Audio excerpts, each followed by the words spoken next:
jirtan daawwattoota TV Oromiyaa kan magaalaa Torontoorraa isiniif dabra. Sagantaa guyyaa kanaaf qabnu akka armaan gadiiti. Ani agartuu Shankifeeti.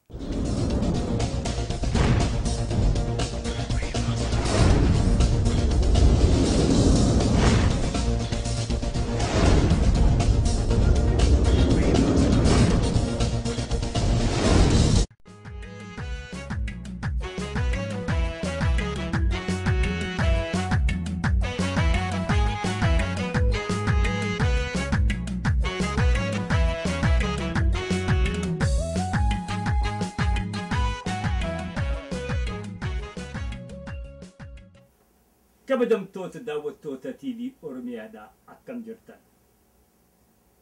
Sagantaa har'aa jalatti oduudhaan eegalla. Matootiin oduu har'aaf qabnu waldeenni gargaarsaa biyya Jarmanii kan Itoophiyaa keessatti hojjechaa ture Itoophiyaa keessaa ba'uuf murteeffate.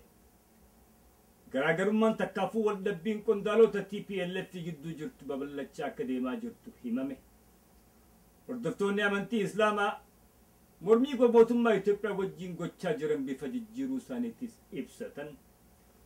Mootummaan Itoophiyaa karaa biraatti namoota 17,000 mana keessaa ariitee mana irratti diiguunsiidhaa himame. Waldeenni gargaarsaa takkaafuu NGO biyya Jarmanii kan Itoophiyaa keessatti guddina dimokiraatiitii fi walqixxummaa saalaatiif hojjechaa ture. Dhiibbaa mootummaan Itoophiyaa gochaa jirtuu fi hojiin dhorkate jechuudhaan Itoophiyaa gallakkisee ba'uuf murteeffachuusaa ibse. Sababii waldeenni kun ibses mootummaan Itoophiyaadhaa tarkaanfilee dimokiraasii cimsuudhaa fi walqixxummaa saalaa fuuldura tarkaanfachiisuudhaaf haga ammaa fudhatamaa turte if duubatti deebisuudha. Karaa diktaatarummaa filattee waldee gargaarsotaa, waldee amantiidhaa, waldeeyoota akka looyartoota dubartootaatii fi kanneen fakkaatan takkaaf waldeeyoota mirga dhala namaa hunda cufuudhaan hojii keenyaas akka guututti hin hojjanneen iggitii guddoon irratti gochuudhaan sadarkaa hojjechuu hin dandeenye bira geenye jechuudhaan ibsate. Kanarraan kan ka'e Itoophiyaa keessaa walumaa galattuu hojii keenya cufnee ba'uudhaaf dirqamne jechuudhaan dubbate. Mootummaan Itoophiyaa gama isiitiin ibsi kennite tokkolleen hin jiru. Ifa Mallas Zeenaawii booda garaagarummaan mootummaa jaarmee TPLF gidduu akka jirtu karaa adda addaatiin himamuun isaanii beekama. Haalli kun kana yeroo ammaa keessatti dhiphachaa jiru osoo hin tahiin babal'achaa deemaa akka jirus oduun biyyarraa baate ibsite. Akkuma yaadatamutti du'a Mallas Zeenaawii booda aangoo addaan qoddachuu irratti garaagarummaan cimtuun akka jirtu yoo himamu, yeroo ammaa keessatti Abbaay Tsahayyeetii fi Siyyuum Masfin akka waliin dubbifnes yoo himamu, Barakat Simoonii fi Azeeb Masfin gidduutti falmaan cimtuun deemaa akka jirtu ibsame. Akkuma yaadatamutti ministeera garii biyya keessaa kan ture Geetaachoo Balaay baqatee Ameerikaa seenuunsaa yoo himamu, akkasumatti direektara tajaajila siivil sarviisii kan ture Ataakilt Walduu kan jedhamu yeroo ammaa keessatti Kanaadaatti harka kennee akka jiru hubatame. Torbaanuma kana keessatti miseensa koree giddu galeessa Central Committee TPLF kan turee fi ambaasadara Itoophiyaa kan ture Ataakilt Walduu kan jedhamu dhifama Tawalda Gabruu jechuudha. Irraan deebi'aa Tawalda Gabruu jedhamu namni beekamu. Fedhii isaatiin koree giddu galeessa Central Committee TPLF keessaa if baasuunsaa himame. Tawalda Gabruu takkaafuu Tawalda Agaanee jedhamu namni beekamu kuni sababiin inni TPLF Central Committee keessaa if baase maal akka ta'e himamuu baatullee wal nyaachisa takkaafuu waldhabbii isaan gidduu jirturraan kan ka'e akka ta'es himame. Yeroo ammaan tanaa keessatti Azeeb Masfin koree giddu galeessa TPLF keessaa baasuudhaaf karaa Barakat Simootiin tattaaffiin godhamaa jirtu. Deeggartoota isin humna waraanaa keessaa qabduun dubatti hafaa akka jirtus yoo himamu. Jeneraalonni akka Saamoraa Yoonis yeroo Azeeb Masfin gargaaraa akka jiran hubatame. Murni Barakat Simoon kana salphisuudhaaf jecha ifa Mallas Zeenaawii booda jeneraalota 34 kan moggaase san alatti ajajaa humna qilleensaa geeddaree bakka buufachuun deeggarsa isiin humna militarii keessaa qabdu kana dhiphisuuf takkaafuus xiqqeessuuf akka ta'es himame. hordoftoonni amantii islaamaa dhibbaa mootummaan Itoophiyaa irraan gahaa jirtuu fi amantii islaamaa faffacaaftee akka ifiin feetetti oofuuf deemtu kana ji'a 9 dabran dura dhaabbachaa turuun isaanii ni yaadatama. Ji'a 9 kana dabran kana guyyaa jimmata jiru hunda masjidaatii fi bakka adda addaatti bahuudhaan hiriira isaanii dhiyeeffachaa yoo turan. Jimmata dabre kana garuu osoo hiriira hin bahin manatti hafuun isaanii ibsane. Sababii manatti hafanis takkaafuu masjida jimmaa dhaquu dhaabaniis dabballee TPLF fi kan mootummaan wayyaaneedha akka sheekaatti buuftee majlisa gattee masjida keessa kaayyatte kana jalatti hiriiruuf diddaa akka tahees hubatame. Kanumaan walitti qabsiisuudhaan guyyaa aladaa yookiin sanbata guddaa nama 100,000 Finfinnee keessaa hiriirsanii mana hidhaadhaa kan majlisa heeraan filatamee turee fi yeroo ammaa keessatti mana hidhaa Qaallittii jiran duratti majlisi dhugaa akka isaan tahanii fi akkasumatti deeggarsi ummataa akka isaan duuba jiru garsiisuudhaaf hiriira achitti bahuudhaaf saganteeffachuu isaanii ibsatan. Karaa biraatti mootummaan TPLF fi Itoophiyaadhaa dhiibbaa ummata irraan gahaa jirtu karaa biraatiin itti fufuudha. Namoota heeraan mana ijaarratanii lafti gurguramtee fi maallaqa baafatanii mana ijaarratan mana irratti diidee alatti arihaa akka jirtu torbaan kana oduun biyya keessaa karaa adda addaatiin facaate ibsite. Mootummaan Itoophiyaa yeroo mana diitu kana daa'imaa fi ijoollee osoo hin je'in hunda isaanii mana isaanii buldoozeraan irratti diigaadhaa daa'imman boochisaadhaa dubartii boochisaadhaa alatti arihaa akka jirtu yoo dhagahamu. Namoota 17,000 kan alatti arame kanaas bakki qophooyteef takkalleen akka hin jirre hubatane. Namoonni kun lafti sirnaan kan namtee fi takkaafuu bitatanii kan jaarratan yoo ta'u hayyama mootummaatiin ifaadhaa fi bishaan seenee fi irra guddaan isaanii gibiraas warra kafalaa turan akka tahees hubatane. Mootummaan tun daa'immanii fi ijoollee takkaafuu dubartoota nam 17,000 alatti hoggaa ariitu qoonni isaanii maal akka tahees osoo lafan kaaniif mana irratti diiguun hammeenya mootummaa tanaa akka agarsiisu daawwattoonni hedduun dubbatan.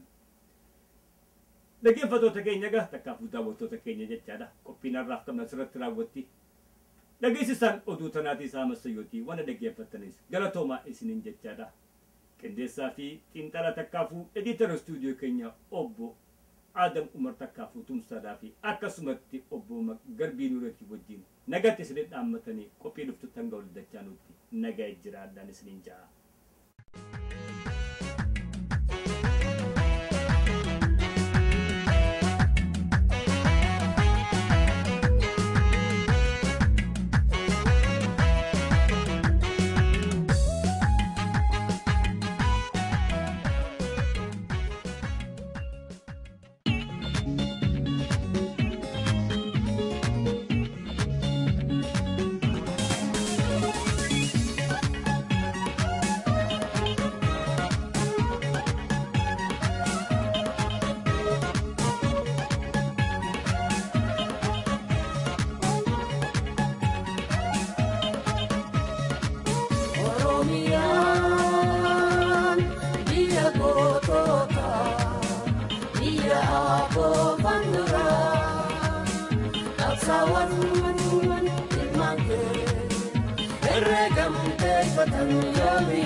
See you, yeah,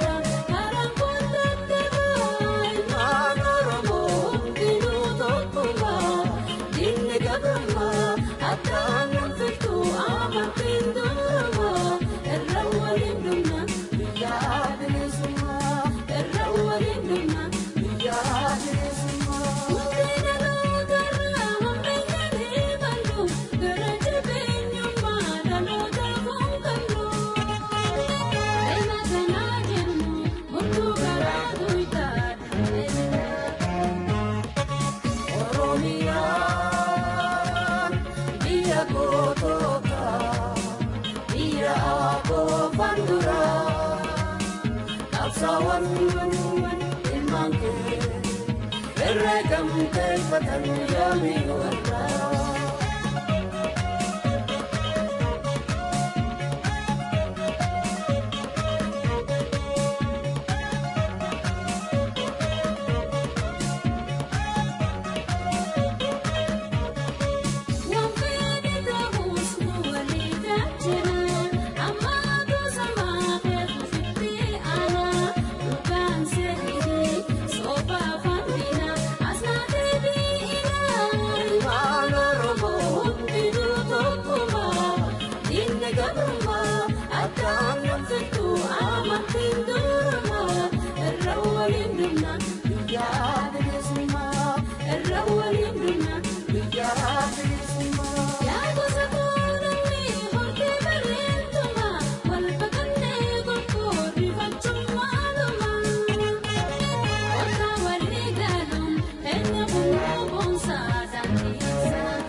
وطن يومي والراحة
daawwattoota keenya ammaan tana hubachiisaa fi iyyannaa qabna.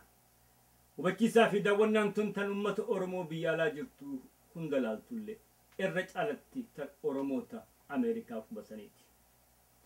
Kunis hidhamtoota Oromoodhaa kan mana hidhaa wayyaanee keessatti tumamaadhaa, ribamaadhaa, torchu godhamaa jiran laalchiseeti.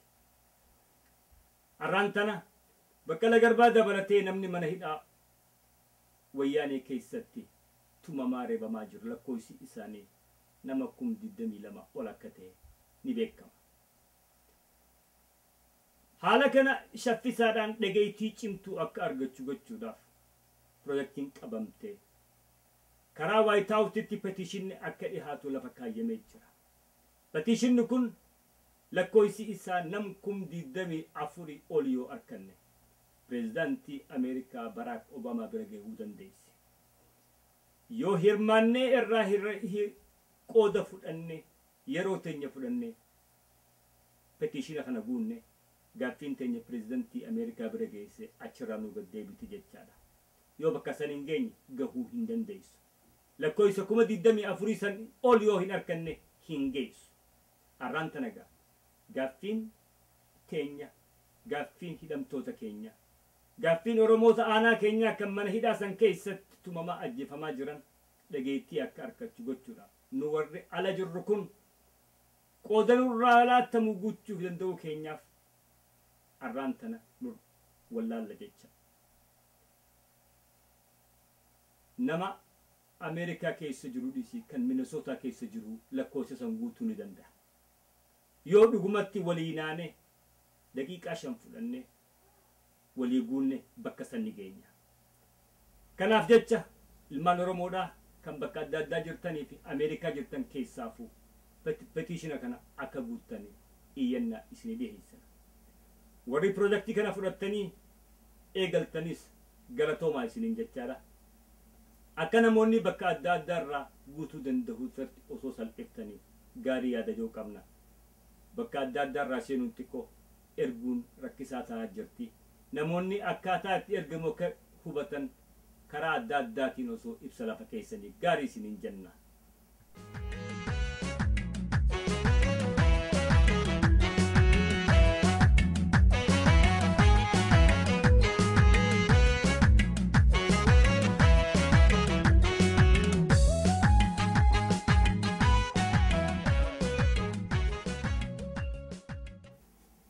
kabajamtoota daawwattoota TV Oromiyaadhaa irra deebinee akkam jirtan isiniin jechaadha.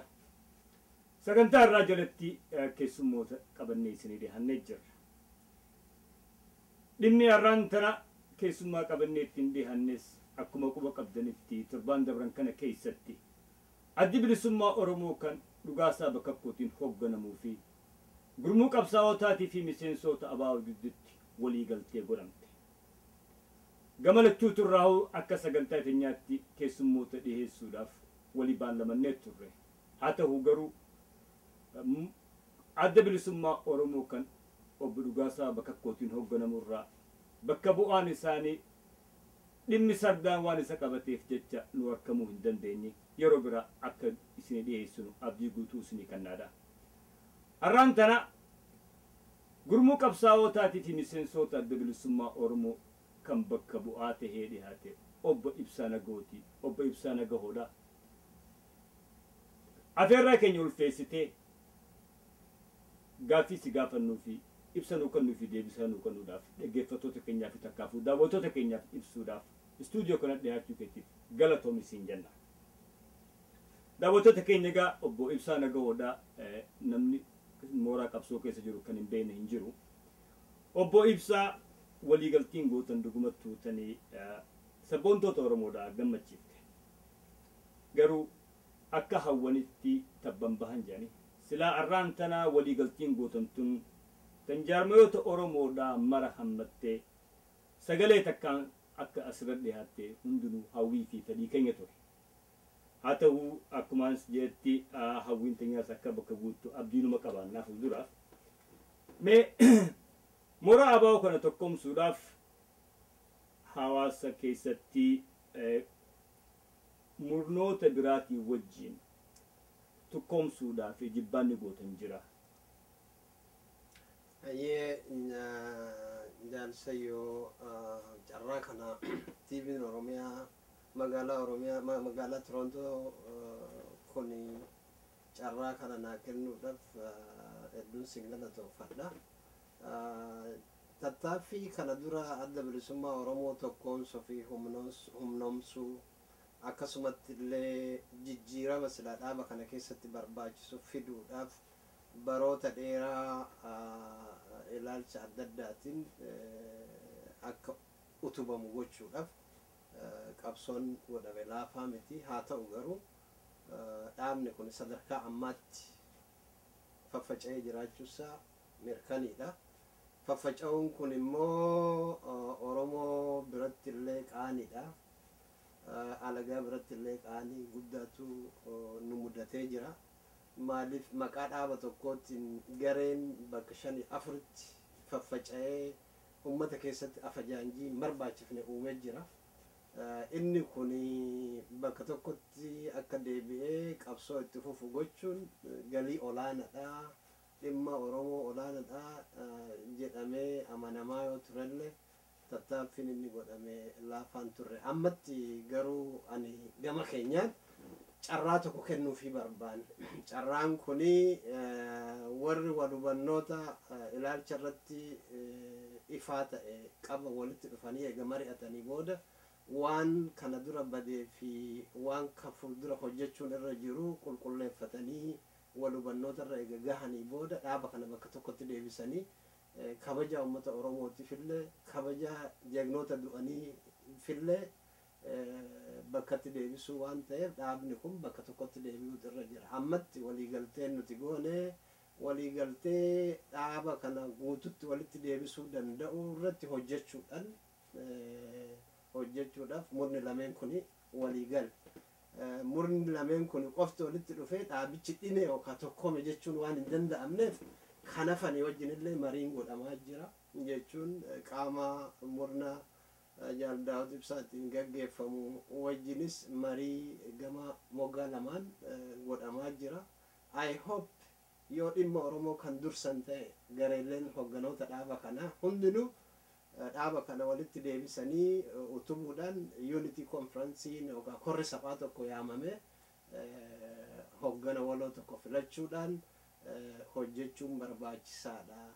Yeroo hedduu laalchin ani qabu namni kuni dardaraaf ulaa banuutu irra jira. Dhaabni kun walitti dhufee namoota ce'anii qabuu danda'an dheeffanii diina jalaa bahuu danda'an bakka buusuun hedduu barbaachisaadha jedhee waanan amanuuf jijjiiramni dhufuutu irra jira. Tokkummaan immoo barbaachisaadha. Tokko san kan dhaaba kana laalchise. Kan lammataa qabsaa'ota Oromoo kanneen hafan dhaabota siyaasaa Oromoo tokkoomsuun waan danda'amu bu'urri isa walitti fiduu danda'u ni jira. Tokkoffaa dhimma Oromootiif hojjenna eegee kan jedhan ta'e ammatti diinni uummata Oromoo harkaa qabu kun diina laafaa akka hin taane hubatamaa waan ta'eef mirga uummata Oromoo kan fuulduraa hiree murteeffannaa kan jedhamu kun maaliin eeggitama eege jedhanii wal mari'atanii booda murtii uummanni Oromoo boru eega cunqursaa bifa fedhee jalaa bahee booda murteeffatu isaa dhiisanii amma diina kaasuu irratti wal ta'uun waan hanqatamuun fakkaata. Akka nama tokkotti wantin ani amanu warri dimokiraasii Itoophiyaa hawwina mirga Oromootiin jedhanillee dura mirga dimokiraataa uummata Oromoo fudhachuu tokkoffaa referendamaan uummanni Oromoo hiree isaa murteeffachuu gaaffii isaa eeggitiitti godhuu kan danda'u dhaaba siyaasaa otoo hin taane uummata Oromooti. Uummanni Oromoo referendamaan bilisummaa walaba biyya walaba taate yookaan immoo some sort of accommodation fiduu danda'a kan jedhamu ta'e isatu murteessa malee dhaaba siyaasatii miti. Fayyada itti deebinaa sanii fi si gaaffii qabna. Yaada gaarii kan itti kan dargaggoosan irratti kan arhee qabu malee kan deebisee bahuun feenu. Tuttee jirta wanni ammaan tana godhaa jirtanii mul'ootuma adda bilisummaa Oromooti moo mooraa qabsoo Oromoo hunda kan ulfootu jira murna biraatiis ni jira. Kanaas walitti hammachuudhaaf sagantaa ni qabdanii yaada ni qabdanii qunnamtiin godhamte jirti. Ammaaf sadarkaa ammaatti dura fardiin hojiin fardii yookaan dursaa ta'ee mul'ate adda bilisummaa Oromoo tokkoomsuu fi humnoomsuudha. Faffaca'insa kanarraa hanqisuu danda'u. Isa kanarratti eega hojjannee booda dhaabota Oromoo kan hafanii wajjinis especially jaallan ulfoo wajjin wal qunnamtiin garii hin jira. Wal qunnamtii kana guddisuudhaan akkaataa sirna waloo tokko uumanii diina irratti bobba'an irratti waliin mari'achuun fi wajjin hojjechuun dirqama. Yoo kanan goone uummanni Oromoo bilisoomuu hin danda'uudha. Galatoomee tokkummaa namni jibbu hin jiru. Dhugatti hawwiin uummata Oromootii fi gaaffiin saba hawaasa Oromootiis tokkummaa kana. Tattaafanni yeroo adda addaa godhamee jira. Bara 2005 keessatti akkuma yaadatamutti maqaa ulfootiin deebisanii ijaaruudhaaf tokkummaan godhamtee hojiidhaan hin hiikamne. Bara 2010 keessatti abaaboo bakka takka deebisuudhaaf tattaaffiin guddoo godhamtee maayii irratti waliigaltiin godhamtee ifa jedhamee namni gammade boodatti adda facaate. Haalli akkanaa kun deddeebisee qabsaa'ota Oromootii fi hawaasa Oromootiis hedduu gaaffii subtii sodaa keessa galchaa jira. Haalli akkasii kun deebinee akkan uumamne gochuudhaaf eeggitiin waliigaltii amma gootan kanarratti guduunfitan jirti. Eeggitiin waliigaltii amma murni lameen godhe kun murnoota hafanillee karaa banuudhaaf akka waliigaltee kanarratti shakkiin qaban isaanillee ibsuudhaan irra guddaa Oromoo kana kan adda facaasu oduu sobaati dhugaa dubbachuudhaaf namni gattaa'ee wajjin haasa'e maal irratti wal ta'ana maal irratti gargar ba'ana waan irratti waltaan irratti hojjechaa waan irratti wal hin taane immoo mariidhaan itti fufaa deemuudha kan jedhu amma nuti fundamentally wanti irratti waltaane ilaalcha tokko qabaachuu keenya kunis walabummaa Oromiyaa irratti ilaalcha tokko qabaachuu empire Itoophiyaa kuni diigamu malee umman Oromoo walaba ta'uu bilisa ta'uu mirga isaallee argachuu akka hin dandeenye empire kuni ummata Oromoo booji'eeti irratti ijaarame malee Oromoon fedhiidhaan empire kana hin fudhan lammaffaa Oromoon bilisummaaf qabsaawaa jira malee Itoophiyaa irraa buqqa'uu yookaan Itoophiyaatti dabalamuu kan jedhu miti namni bilisummaadhaaf yeroo qabsaa'u diversificationii bakka itti Oromoonii fi empire Itoophiyaa walitti ta'e hin jiru in seenaa Oromoo keessatti Oromoon ni gudeedame empire kun Oromoo ni booji'e malee Oromoon fedhiidhaan Itoophiyaa wajjin hin jaar nama wal ta'ee agreementiin cabetu biyyarraa buqqa nuti kan barbaannu bilisummaa kanaaf kanarratti fundamentally walii gallee jirra jechuudha kara itti deemnu biyya Oromoo walaba taate ummata Oromoo bilisa ta'een kan jaaramtu kan eeggitii itti godhamtu kan argamsiisudha eega jenneefu fundamentally karaa dheeraa deemuu keenya kanarratti waltaane ilaalcha booddeessaa dhaaba adda bilisummaa Oromoo keessatti mul'atee fi jeequmsa amma dhufe kana maal akka ta'e waliif ibsinee jira fuulduraaf haalli kun akka hin deebine maaltu godhamutu irra jira kan jedhu akeeknee jirra kanaaf murna amma wal ta'e kun ilaalchaan akkaataa jaarmaa sirna jaarmaa jechuu kooti maal hordofuun akka irra jiru kanarratti wal taane garuu maayirratti kora saphaa kan waloo santu saniin xumuramaa jechuudha korri kuni jaarlan shanee keessa jiranis jaarmaa kanarraa namoota facaan hunda kan hammatu otuu ta'e Oromoon gammachuu guddaadhaan dhaaba kana simachuu danda'a kuni carraa maayiiti jedheetan anaaf akka nama tokkootti yoo kana hin taane garuu qabsoon maqaa adda bilisummaatiin Oromootiin gaggeeffamu kuni faffacaa ta'uunsaa namuu hubatee jira isa gaddafiidhaan bakka tokkotti deebisuun barbaachisaa dhaabonni birootis umman Oromoollee kanarratti dhiibbaa akka godhan yaamicha goonaa jechuudha. Galatoomifas tuuxeefuu waa'ee bilisummaatii fi sagantaalee jirtuu takkaafuu yaaddan walabummaa jiru kanarratti jechuudhaan irraan tana mooraa qabsoo keessatti yaada sadiitu jira.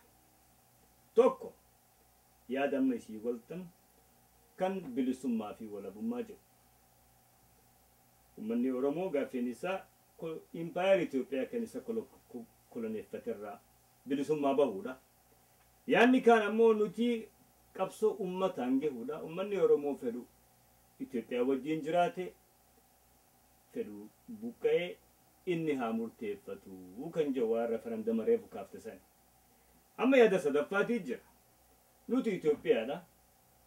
Itoophiyaa dimokiraatawaa keessatti gaaffiin ummata Oromoodhaa deebitii kan jedhu. Haalaaf garaagarummaa karaa sadiitti addaan babal'atee jiru kana dhiphisuun ni danda'ama. Akkamitti kanarra aannee tokkummaan dhufuu danda'a jettee abadda. Gaaffii yeroo dheeraa deebii bilchaataa barbaadu inni yaanni lamatu jira sadii miti namoonni referendama kaasan amma dura hin jiran amma nutitu darbachaa jira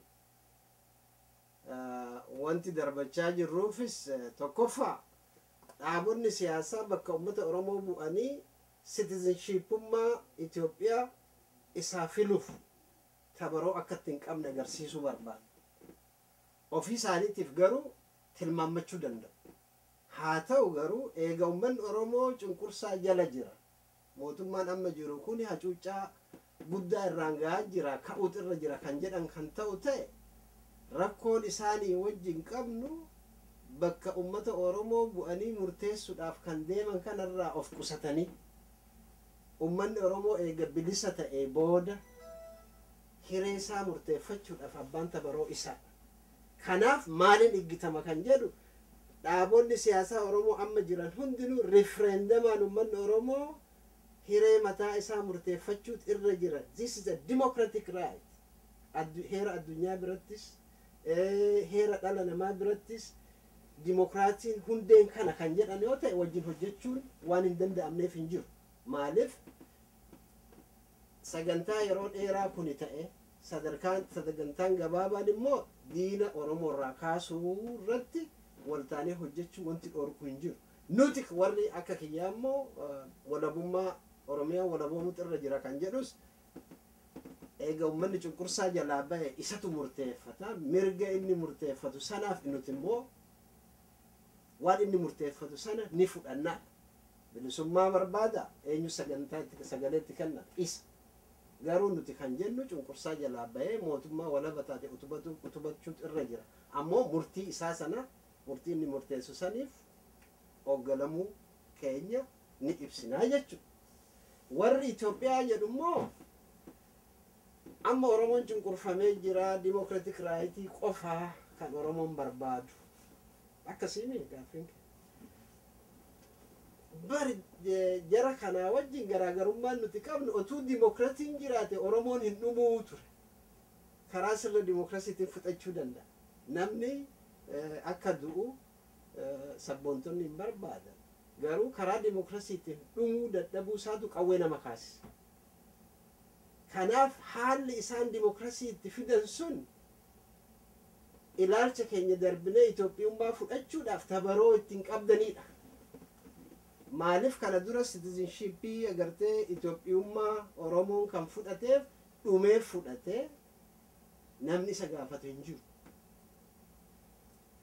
Amma gaafachuu kan dandeenyu eega bilisoomee booda warra agartee kana jedhan Oromoota kana jedhaniifillee mirga ta'uu danda'a. Irratti Oromoon eega bilisa ta'e booda kaampeen godhanii abboo Itoophiyaan sidii wayya jedhanii Oromoon yoo kasaanii fudhatu ta'e rakkoon eessa jira?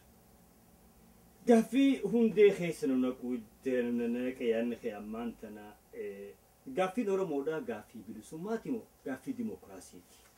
Hoggaanii fi dimokiraasiidhaa fi riferendamaa fi kan hoggaa dhiyeessinu gaaffii dimokiraasiiti moo bilisummaa yoo jenne bilisummaa walabummaadha? Akkamitti gargar baafna? Ayyee gaariidha. Gaaffiin bareedaadha. Wannummaan agartee gaaffiin bilisummaa democratic contentii of keessaa qaba. Kophaatti harkisnee keessaa baasuu hin dandeenye.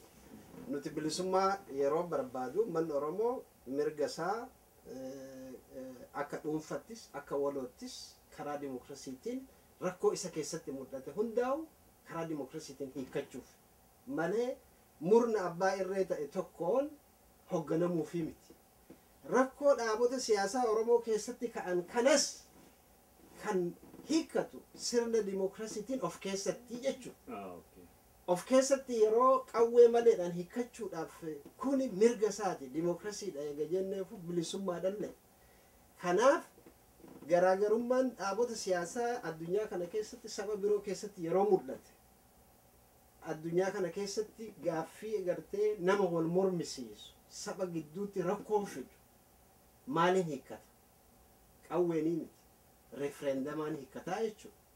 Amma approachii kanarratti namni Oromoos dhaabni Oromoos maaliif hin mari'anneedha? Otuu kun jiru murtii kanaa isatu murteeffachuu danda'a malee nuhii miti.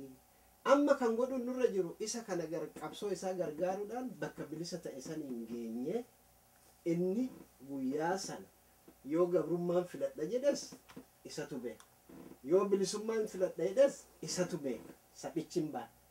Under no circumstance influence humna kamiitu alatti Oromoon bilisummaa fedha, Itoophiyaa wajji jiraachuu fedha, yookaan Oromiyaa walaba taatee ijaarrachuu fedha. Kuni democratic right uummanni suni qabu waan ta'eef yeroo bilisummaa walabummaa jennus achiin geenye nutis kaampeen goone karaa nagaati.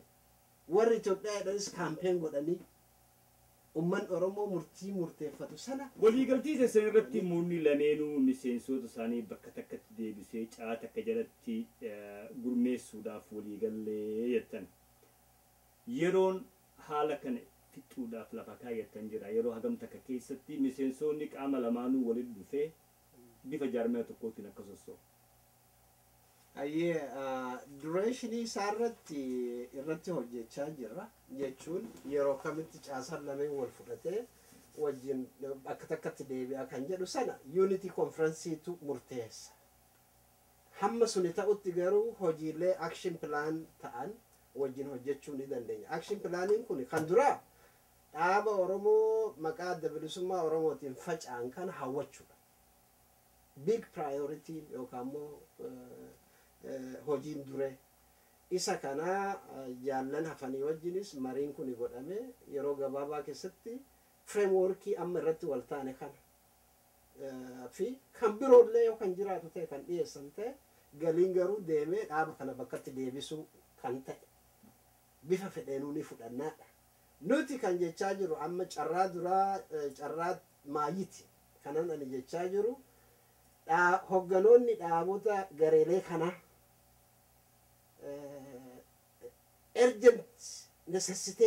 urgency kana fudhatanii dafanii yoo irratti hojjetan gaariidha kan jedhu. Kanaaf eenyuun maali guyyaan amma kanarraa amma kanatti kan jedhu sana amma dura irratti hojjechaa jirra. Kun jara birootis waan tuquuf jecha dura buunee waan kana murteessuun jara birootillee isolate godhuu danda'a. Kanaaf yeroodhaaf sana jenna. Kan biroo hojiilee qabsoodhaaf barbaachisan hunda wajjin hojjechuudhaaf wal gargaarree hojjechuudhaaf frameworkiin lafa taa'ee jira jechuudha. Galatoomee. Jilli gama lamaanuu kaayoo adda bilisummaa Oromoo gaaffii uummata Oromoo tooftaa fi tarsiimoo qabsoodhaatii fi hiriiroo dhaaboota alagaa waliin qabaachuu danda'amuu fi akkasumatti rakkinoota miseensota abaawoo adda facaase irratti hubannoota guddaa irratti waliin geenye kan jettu. Bareeda. Lamaan booda irratti hin gaaffii qaba. Yeroonii fi hiriiroo dhaaboota alagaa jennutti uummanni Oromoodhaa akka foobiyaa qabu tokkotti gariin suukannaa maaliif haala irraas dabarra kana keessa dhaaboota alagaa hoggaa jennu kan utaalee dhufu dhaabootuma qaama gabroonfataa keenya tureeti. Dhaaboota alagaadhaa hoggaa jettanii wanni identify takkaafuu adda baasuudhaa fi balliftanii lafa keessan jira. Yes, yeah. Dhaabota alagaa yeroo jennu bal'aadha. Nan Oromoo jechuudha. Kuni jaarmayoota haqa dhala namaatis ni ilaalchisa. Jaarmayoota saboota akka keenyatti gabroomanii ni ilaalchisa. Akkuma ati jette warra immoo isin saphaa'uu miti Ethiopia is a nation. Isin nationii Itoophiyaa keessaa gosa tokko nu jedhanii nu himaa ba'anii fi nutti jiranillee ni ilaalaa jechuudha. Isa boodaa kana amma priority kennaan jiru nuti. Wanti priority kenninu mooraa qabsoo Oromoo keessatti dafnee of sirreessu. Eega of sirreessinee haalota dhaabota alagaa wajjin godhamu kanallee debate goonee mari'annee maal fakkaata kan jedhu policy of danda'e. Oromoon akka maaligaa Oromoon akka yaada irratti kennatu eega goonee booda gadi baasu. Namni mana keessatti wal tumu, wal nyaatu, walitti iyyu, ollaa biratti kabajaan qabu. Kanaaf jarjaranii agartee aseennaa dhaquurra jarjaranii yaada ofiif kana dura amata 40 namni irratti dhume kan karaa walakkaa caalaa eega deemame booda yaadan harka kennachuurra gaddeebinee mari'annee policy of danda'e tokko baafnee yoo saboota akka keenyatti cunqurfaman priority kenninaaf jechuudha. Isa kana eega kenninee booda wal jabeessinee at least gamoo saawuzii warra cunqurfamee ijaaruun Oromoodhaaf bu'aa qaba jennee amannaa jechuudha. Kanaaf policy of danda'e waliin baafanna jenneeti yaada qabna. Murni kun kophaasaa yoo kan baasu ta'e homaa gatiin qabu afaan wal gargaaruudha kan jedhu qabu. Kana akkasumatti otuun dhaabee bareeda. Kan biroo katuquu barbaadu warra maqaa Itoophiyaa yoo fudhanne malee duune bannaa jedhu yoo kan jiraatu ta'e jaarmanni haadhon Itoophiyaa dhaa'uu ni jirani isaanuu bakka hin geenye keenya kuni garagalee immoo wal mormuudhaaf haala Oromoo wal falmisiisu of keessatti fiduun kun alagaadhaaf balbala banaa irraa of qusatanii tasgabbaa'anii mari'achuun barbaachisaadha. Qabsoon Oromoo kalara hedduu qabaachuun ni mala garuu kalarri nuu ifaa ta'e of jabeessuu qofa jennee qaban. Galatoomii asumarratti koree qindeessituu takka ijaaruudhaaf walii galtanii jirtan. Koreen qindeessituu tuni tanuma haala keessaa jaarmoota takkaaf murna lamaan gidduu jiru qindeessitu moo jaarmoota biraa kanneen hafanii murnoota abaa'oo kanneen hafanii fi waliinis kan qunnamtii gootee qindeessitu. Yaa gaaffii bareedaa jaalsayyoo. Koreen qindeessituu tuni ammaaf jilli moggaa lamarraa tolfamu kun haala waliigaltee kana tasgabbeessuudhaa fi akkaataa hojiilee waloodhaan hojjetamu kana bakkaan gahamudha. Waliigaltee kana keessatti waan evolve godhu waan yeroorraa yerootti isa barbaachisu hundaa'u of keessaa qaba jechuudha. Kunis dhaabota Oromoo wajjin wal quunnamuu especially marii qaama shanee wajjin garee shanee wajjin gaggeeffamu kanarratti hubannoota waloo qabatanii isaan kana jaallan kanallee akka haala kanarratti xiyyeeffannaa kennan godhuun barbaachisaa akka ta'e walii ibsuudhaan moggaa lameeninuu mariin deemaa jira. Isa kanarrallee wal qindeeffatanii hojjechuun barbaachisaadha. Ammaaf jaarmoota Oromoo kan hafanii wajjin quunnamtiin haa jiraatu malee mariin jalqabame hin jiru jechuu kooti. Galatoomii ibsa bareedaa naa kennite. Gaaffii takkattiin mataan nasutti as deebi'uu fedhe tunis waa'ee tanuma reefu irratti haasawaa turre irratti. Haga ammaatti akka hubannoota miseensota hawaasaatii fi nama ala jirutti addi yaada lamaatu ture kan jedhu odoo kan Itoophiyaa sadaffaa kun hin dhufin duratti warra sirna dimokiraasiidhaan riferendama dhiyeessina kan jedhuu fi walabummaa bilisummaa humna keenyaan dhiiga keenyaan kan jedhu ture. Yaanni san ammaan tana walabummaa hoggaa jennu biyya Oromiyaa maqaa jedhamtuun mirkaneessu dhaabni saniifiin deema jedhu sagantaan isaa akkasii. Sanirraa ammaan tana if duuba deebineetti gama riferendamaa sanitti deebine jechaadha. Akkas jechuu miti. Walabummaa yeroo jennu nuti sagantaan dhaaba kanaa kanarratti wal taanes Oromiyaa bilisa utubuu yeroo jennu sagalee uummata Oromoo immoo ni daganna jechuu miti. Jechuun eega diinni Oromiyaa irraa bahe booda uummanni Oromoo hiree isaa murteeffachuudhaaf sagalee wayyabaatiin iggitiitti godhamoo dhaabatutti godha. Isatutti godhata jechuudha. Kuni mirga isaati. Garuu nuti wabii yaada sanii taanee humnoomnee argamuun barbaachisaadha. Maaliif kana jenna eega gaaffiin amma dirree ba'aa jira waan garigarii waan jaarmaa kana keessatti dhokatee agartee duraan deddeemaa ture. Yaada gaariidha yaadni ka'uun mariin bifa adda addaa namoonni of dhoksanii agartee daana yoo ta'anii dhaaba kana ciraa ba'an hundinuu gadi bahanii fedha isaanii ibsachuun gaariidhaan jira. Mariin kun bareeda.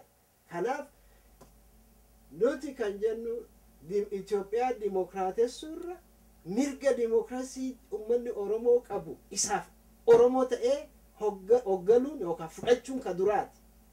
Kanaaf murtii inni murteeffatu saniin eeguudha malee har'a karaa walakkaa eega deemee booda sitizina isaa filuudhaaf namni tokkollee dhaabni tokkollee mirga ittiin qabudha. Rakkoon kun immoo deebi'ee rakkoo fidaa. Wal dorgommii nu gidduutti fideeti tokkummaa saba kanaa kan duraanuu dararkaa'e. Rakkoo keessa fidaa. Amma kan nuti wal morminu diina kaasuuf immoo Itoophiyaa ta'uuf ta'uu dhabe.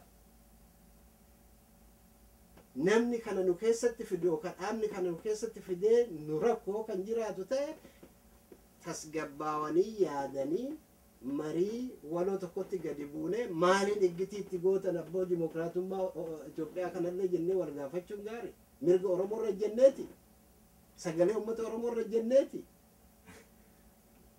Yeroon jala dabartee har'aan tana haalli addunyaa jijjiirame Sooveetiin jirtu namni si gargaaru hin jiru wanni bilisummaa jiru daleduu warra jiru maal jettan? Hayyee jaalsayyo identity politiksiin addunyaa kanarraa nu bira yeroo ga'e qofa dhabama. Fakkeenyaaf sii fida Catalonia, Scottish, Wales si lakkaa'uu danda'a. Jarri kuni amata 200-300 maqaa dimokiraasiitiin jiraatan. Hacuuccaa tokkollee irra hin jiru warra Wales fi Scotland amma referendama godhu deeman.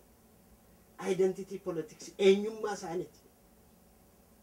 Oromoon har'a mormi irraa muramaa. Identity isaatiin jiraachuudhaaf nama dubbatu ajjeefamaa. Warra agartee nu qabate duubatti haftuu saaveeja warra ta'een Oromoon dhumaa. Isaan kana dimokiraasii Oromoon barsiisuudhaaf qabsoon inni godhu bilisummaa caala. Isa kana warra hubanneef gatteenyee mari'achuun barbaachisaadha. Yoonii fi gartee mee dhiira yoo ta'an gadi bahanii referendama poolisii isaanii haa godhatan ni soba. Maalifan jedhee xiqqeessu hotuu hin taane kuni heera addunyaa irrattis United Nations irrattis saboonni hundinuu mirga hiree murteeffannaa karaa referendamaatiin godhatu jechuudha. Namoonni Oromoo mirga kana Oromoodhaaf hin hawwin Oromoodhaaf akkamitti dhaabbata? Dhugaadhaa dhugumatti haalli keessa dabarree as geenye kan xiqqoo nama buutu. Ammoo wanni har'aan tana gaaffiin uummata xiqqoo if duuba deebinee wal bittinneessinee karaa adda addaa deemuudhaan wal facaafnee sadarkaa har'arra jiru tan argeenyee jirra. Bakka takka deebi'a. Kana jechuudhaaf yaada wal dura qabatee namu mormu sirna wal dura kaayyatee walii ibsatee karaa baasu waliin tabbaba'uudha. Kana gochuudhaaf warra Itoophiyaa jedhu saniis Oromoodha. Harka laatanii fi yaadni isaan deemanii nun baasu jechuudhaaf walii marii godhuudhaaf qophiidha. Oromoota haga ta'anitti Oromoon rakkoo keessa jira haga jedhanitti rakkoo kana jalaa bahuutu irra jira haga jedhanitti waliin mari'achuun yaada adda addaa waliin burqisiisanii kan waloo keessaa fudhachuudha. Sagantaa yeroo gabaabaa wajjin baafannee hojjechuudhaaf wanti nu dhoorku hin jiru. Maaliif jechuun koo namni kuni Oromoon aadaa dimokiraasii egaliteeriyaan ta'e gadaa qabaachaa ture. Afaan inni dubbanna. Garuu hojiidhaan immoo kan mul'ataa jiru wal facaasudha, wal abaaruudha, wal qocoluudha, kabajaa walii dhabuudha. Inni kuni gama marii kabaatti haa jijjiiramuudha. Otuu gartee deemaniitoo alagaatti harkan kennatiin ilaalchaan qaamanillee mari'atanii waan irratti walii gallu tokko yoo ta'e amma Oromoo humnoomsuuf isa qabsoo isaa gargaaruudha eega jenneefu bakka isaa buunee isa irratti murteessuudhaaf maa jarjarraadhaan nuti kajechaa jiru. Isa kana diina kana eega kaafnee booda jarri amma Itoophiyaa jedhan kun illee lakkii Itoophiyaa fudhadha karaa nagaatiin eega Oromoon hacuuccaa jalaa ba'e booda dhiyeeffachuudha mirga isaaniiti. Garuu otuu Oromoo diina jalaan baasin wanti godhamu hundi diina gargaara malee waan biroon gargaaru. Amma fakkeenyaan si'eemu ani mucaan qaba mana iskoolatti mucaan kiyyaanii Oromiyaadha. Nama hedduun beekaa jechuun Oromoo miliyoonatti lakkaa'u kan Itoophiyummaa dide. Amma lakki ati Itoophiyaadha jedhee mucaa kiyyatti himuudhaaf ani hagam of ajjeesuun narra jira. Jaallan kana dura qabsoo godhanii maqaa kanaan du'an akkam goona. seenaan kun fakkeenyaaf namoota gargariitu qabsoon bilisummaa egaa abaa'oon ijaaramee jalqabeedha. Historical mistake. Dhalootatti jaarraa torbaaf Oromoon bilisummaadhaan jiraachuudhaaf qabsaa'aa jira. Dhiigni dhangala'e. Lafeen awwaalcha dhabe. Hedduudha jechuudha. Isa kan akkam goona. Wanta tokko kan jechuu barbaadu seenaan addunyaa kanaa hundi seenaa dabre irratti ijaarame. Kan Oromoo maaliif har'uma ka'amee seenaa biroo irratti ijaaruun barbaachisa. Course of actionii karaa walakkaa deemtee yeroo jijjiirtetti hawaasni keessii mormaa jechuudha. Mormiin kun alagaa gargaaramoo qabsoo gargaara jedhee namni xiinxaluun irra hin jiru. Kanaaf ani kanan jedhu yaanni adda addaa ka'uun bareedaadha. Mariin kun immoo marii Oromoon facaafne ta'uutu irra jira. Marii Oromoo wal dura dhaabee alagaa biratti hin qaanyessine ta'uutu irra jira. Wal jalaa midiqanii wanti deemamu kun hundi gaarii mitiidha. Nuti kanaaf adda bilisummaa Oromoo kabajaa uummata Oromoo biratti qabu san kabajaa jaallan awwaalcha malee kufan sun uummata Oromoo biratti qaban sana deebisnee tokkoomsu irratti fuula odeeffanne irra bu'aa qabaa. Carraa tokko yoo kun hin taane garuu qabsoorraa dhaabbanne jechuun miti mala barbaadunis barbaachisaadha. Kanaaf ani kanan jedhu nama Oromoo kan ta'e hundaanuu tasgabbaawee namni kun utuu waliin facaafne. Nuti maaliif yeroo hunda diina uumna? Diinni keenya diina duubatti hafa kan ajjechaa malee waan biraan beekne. Kanaaf diina kana mormuudhaaf dirqama dhalootas qabna. Kan walootis kan dhuunfallee qabna. Kana waliin bahuu qabna malee wal facaasuun bu'aan qabu. Garaagarummaan jirre afarsuudhaanis hawaasa facaasuun bu'aan qabu. Hawaasni Oromoo kun bara 20f rakkoo qofa haasa'aa bahee hamlee isaa cabsinee jirra. Amma daran cabsuun nurra hin jiru. Deebifnee akkaataa walitti deebi'ee sirni waloo tokko kan hundinuu immoo keessatti of arguu danda'u. Yoo kan tolfamu ta'e hammeenya hin qabu. Jaallan agartee bifa adda addaatiin mala barbaadanii qabsoon kun bakka ga'uu dhabarraa hamleen cabdee waan hin jirre bobba'anii gidaara dhawanii gama kana deebi'an achi deebi'anillee tasgabbaawaatii waan agartee badii dhimma Oromoo irratti fidurraa of qusadhaa. Marii kan jedhamu immoo piriichii miti. Marii dhugaa sana godhuun nurra jira. Yaada ofii ibsuu qofaa miti. Yaadota biroollee fudhachuun gaariidha jedha. Galatoome tasanii dhugaan itti geenyetti dhugumattuu mari'annaa. Ammaan tanaa ibsa dhugumatti ibsa bal'aa nuuf kennite. Maayyii irratti dhaamsi qabdu jira. Yes, hayyee jaalsayyoo rakkoo keessa dabarre xiinxaluudhaaf rakkoo keessa dabarre xiinxaluudhaaf bara dheeraa irratti wal nyaannee jirra. Garuu akka Oromoon jedhutti bishaan yeroo gadi naqame haguma irraa hafte qabatan jedhanii nutis ammaan tana sanuma godhuu barbaachisaadha. Oromoo TV Oromiyaa kana caqasuuf wanti nan itti iyyadhu yoo kan jiraatu ta'e Oromoo wal facaasuun bu'aa takkallee hin fidu. Diinuma nurratti goobsa. Yaadota adda addaa yoo qabaannillee har'a sabni keenya diina harkatti rakkachaa jiraachuunsaa gaaffii walooti.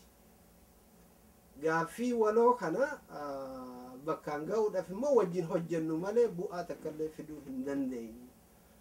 Bifa fedheenuu yoo ijaarame Oromoon diina irratti fuula deeffachuu malee warra irratti fuula deeffachuun barbaachisaa miti in jedha. Kan biroo qabsoon kuni qabsoo bifa hedduu qaba. Afaaniin mormuu, ikoonomiidhaan mormuu, aadaadhaan mormuu, siyaasadhaan mormuu, karaa nagaatiinis karaa nagaa malees jechuun hidhannoo fi hidhannoo maleenis diina bifa hundaanuu aara galfii dhoorkuudhaan uummanni Oromoo jabaatee akka qabsaa'u gochuun barbaachisaadha. Civic organization ijaaruun more diddaa bifa adda addaatiin agarsiisuun jaarmaa uummataatiin barbaachisaadhaan jedha. Waan amma jalqabne kana adda bilisummaa Oromoo bakka tokkotti deebisuu yookaan tokkoomsuu kan jedhu kana uummanni Oromoo gareelee hogganoota irratti dhiibbaa akka godhu yaamicha godha. Gabaabaa dhugaa dubbachuudhaaf gareelee rizistansii garsiisan kana irratti uummanni Oromoo dhiibbaa godhuutu irra jira. Hayyoonni Oromoo, dargaggoonni Oromoo, dubartoonni gulantaan hawaasa kanaa hundinuu dhiibbaa akka godhanii yaamicha godha. Galatoomii obbo Ibsaa Nagahoodhaa gaaffii daddartuu si gaafannee ibsa babbareedaa bal'aa nuu kennite. Tokkummaan eegaltan akka firii buuftee kanneen biraatti sammattee bakka geessuu abdii qabna. Itti fufaa isiniin jennaa if duuban deebinaadhaa akka haala dabratti hin fashalle abdii guddaa qabna. Galatoomii har'aa isin dhiyaachuu keetiif sin jenna. Galatoomii jaalsa.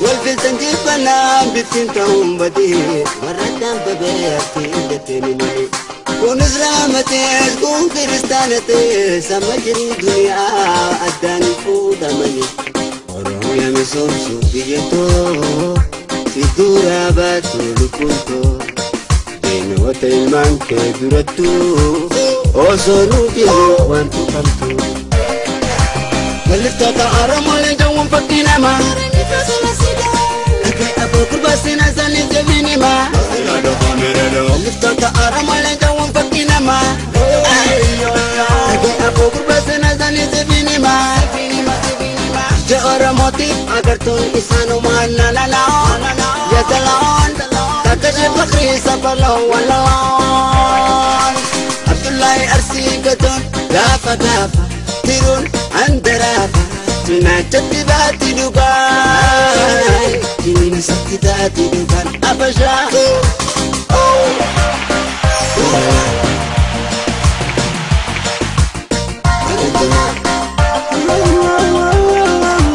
Nyatani tu garane kabani,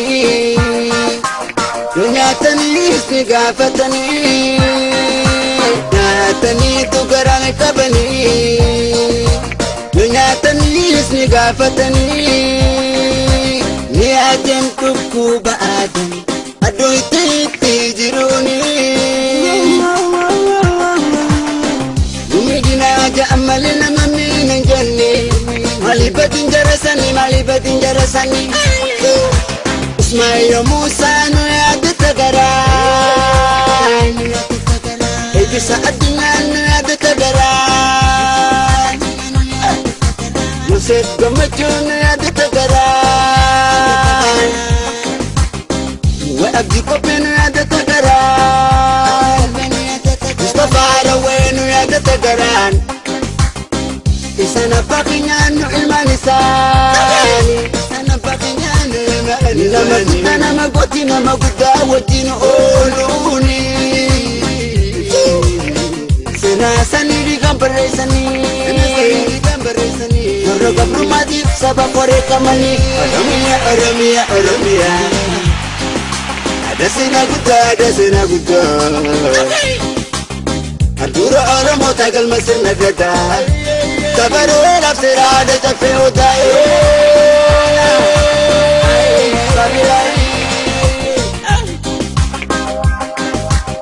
Oromia biyata Andura Afrika Hello Africa, hello motherland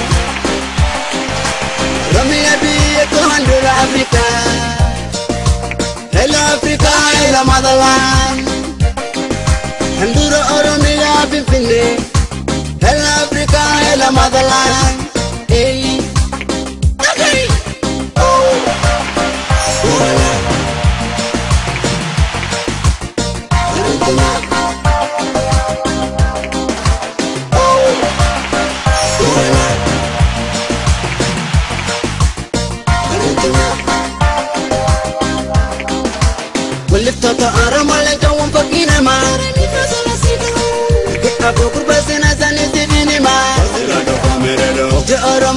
فقرتون إسانوما نانانا كلون الكون اسمه سبا قمتي صبرون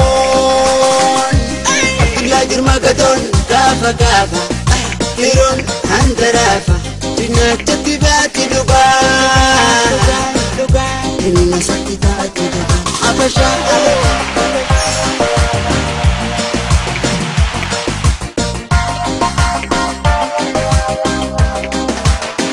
رومي يدي بيام تنفلني إلا وعدي قجا أمة أرموتي ولنجراني Rikara muru choma male Karomi pari forsiri aisu judu dami ni baska chamile Berdabi gangom pili somani Karier kisani bajaj bakabu fatani Wanini sila iyun Dakka bea sasa Ayoti noromo waliti asasa Dafasa mukuti walita ala rasa Ribunta rake male Eni yumampana sufa Amaleli lefsa yotin oromo waliti asasa Samukoti walinta bana aradisa Oromo unite Osisa Mandela Abba Afrika Disa beruti kambar sisa isa Lanya Oromia Mata guracha wala na jala basu Koto wakale isa kodang kapso kuta Bakri sabalo jamo kenyatta Barab filana ummata sirna walkitumma Sifatahum fakinya kuta Barack Hussein Obama Sifatahum fakinya kuta Barack Hussein Obama America Hajatan Oromo kambia ambatif kambia kes Namutu wal kita heros na wajida Wal mormudiza Walinu tadaw